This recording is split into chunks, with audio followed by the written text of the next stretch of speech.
We usually think that to make a massive, scalable impact on society, you need immense wealth, political power, or, I don't know, millions of followers online. But the source material we're looking at today tells a completely different story. It introduces us to this fascinating paradox through a man named Daniel. Every single morning, before the sun even touched the streets, Daniel started the exact same bus, drove the exact same roads, and sat in the exact same traffic. To an outside observer, Daniel lived a deeply ordinary, predictable life. But, hidden within that mundane routine, Daniel was secretly changing an entire city. We're going to look at his story today and explore exactly how he pulled this off. 28. That number right there is the entire foundation of our case study today. For 28 straight years, Daniel drove Route 18. Now, this particular route connected schools, hospitals, offices, and neighborhoods. Because of this, Daniel met hundreds of strangers every single day. And here is where his unique approach really kicked in. He greeted every single one of them. Good morning. Have a wonderful day. Take care.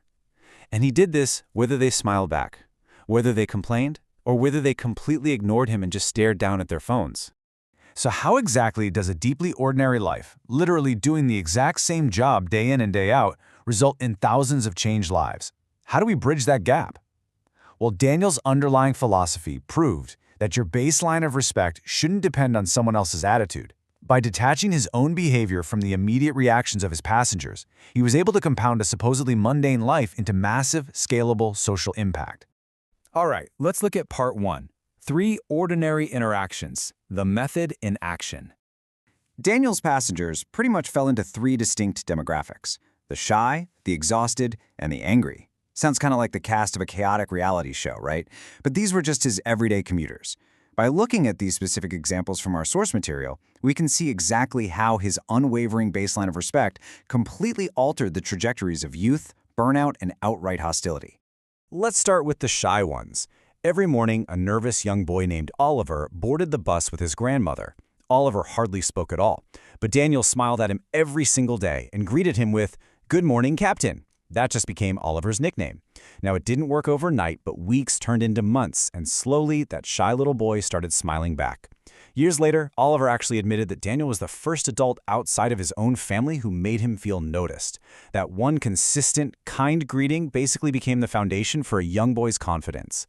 Next up, we've got the exhausted. Picture this. One cold winter evening, a nurse boarded Daniel's bus after a grueling 16-hour hospital shift. She was visibly drained, completely tapped out. Daniel didn't offer a loud, boisterous greeting. Instead, he just simply and quietly handed her a bottle of water he kept in a small cooler. She was surprised and whispered a quiet thank you. Well, years later, during a speech, she recalled that exact moment. She said that simple act reminded her that kindness still existed when she needed it most. Daniel had already forgotten the interaction, but she never did.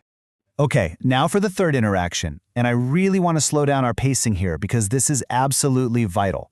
Not everyone appreciated Daniel. One afternoon, an angry passenger started shouting at him over a very minor delay. The entire bus went completely silent, bracing for a conflict.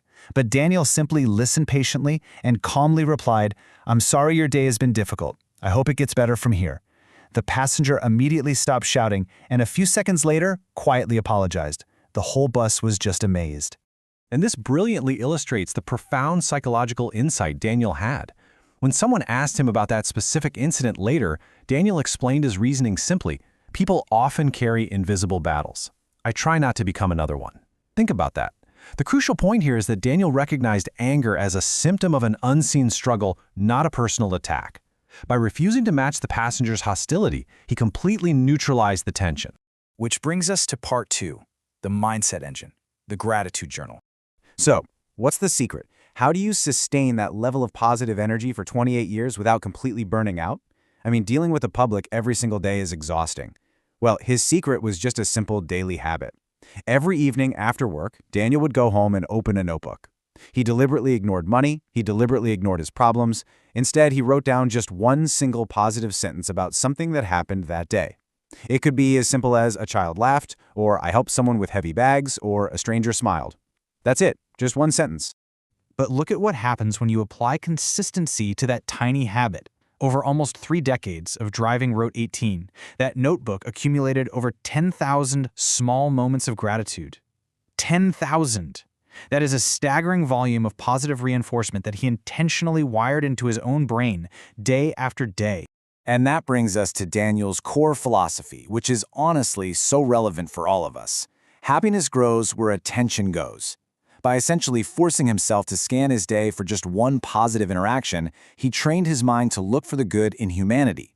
Applying this exact mindset is how we can scale up our own emotional intelligence and protect ourselves from the cynicism that so often creeps into our daily lives. All right, let's move into part 3, the compound effect, a citywide legacy. Eventually, of course, the day came for Daniel to retire. He fully expected a quiet, completely normal farewell. Just, turning in his keys and heading home. But it really begs the question, how do you repay 28 years of quiet kindness? When Daniel actually pulled into the main bus terminal, the scene waiting for him was incredible. The station was completely packed with his former passengers. People had literally traveled from different cities just to be there.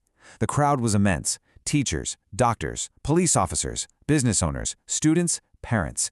And so many of them were carrying handwritten letters. One by one, they stepped up to thank him. Some remembered how he encouraged them right before important school exams. Others thanked him for his patience. And a lot of them simply thanked him for saying, "Have a wonderful day," every single morning for years. Daniel just stood there speechless. He had no idea those fleeting moments had stayed with these people for so long. A reporter at the scene asked Daniel how he managed to inspire so many people, and Daniel's gentle response perfectly breaks down the true nature of his impact. He just smiled and said, "I never tried to change the whole city. I only tried to improve one person's morning, and then I repeated it tomorrow." Let's map out how this builds. Because greatness rarely arrives through one single massive action. It arrives in stages. Step 1, you focus on improving just one person's morning. Step 2, you apply 28 years of unyielding consistency. Step 3, that repetition organically compounds into a citywide legacy. Ordinary kindness, repeated consistently, creates true greatness. Even after Daniel retired, his impact didn't just stop. The city actually went ahead and placed a permanent plaque at that main bus terminal with a permanent reminder: never underestimate the person who makes your ordinary day a little brighter. And perhaps the best part, new bus drivers for the city now learn Daniel's story during their official training. Because of him, many new drivers have started greeting every passenger. His habit continued, and his influence lived on, not because he held some position of vast power, but simply because he was consistent. So, what does this all mean for us? We're so often conditioned to believe that we need millions of dollars or millions of online followers to actually make a real difference in the world. Daniel's life proves that is definitively false. A smile matters.